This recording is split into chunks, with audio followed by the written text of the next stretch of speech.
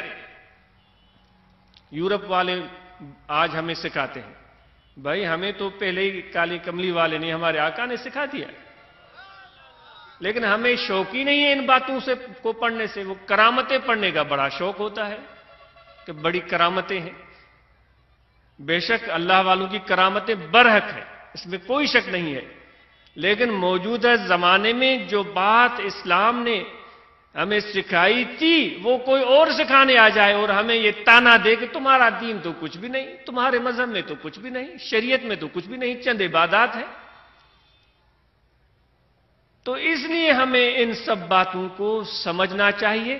صرف پڑھنا کافی نہیں ہے، عمل سے اوروں کے سامنے ثابت کرے ہاں اگر پانی ہے تو اس کا بھی ہم پر حق ہے، اس کی حق ادائی ہم کر رہے ہیں. اسی طرح سے دیگر نعمتیں، ہوا ہے. میں اگر تفصیل میں جاؤں گا تو یہ کہے گا، آپ کہیں گے بھائی یہ کیا باتیں اس نے اخباروں والے یہاں بیان کرنا شروع کر دی. اکثر لوگوں کے یہ بات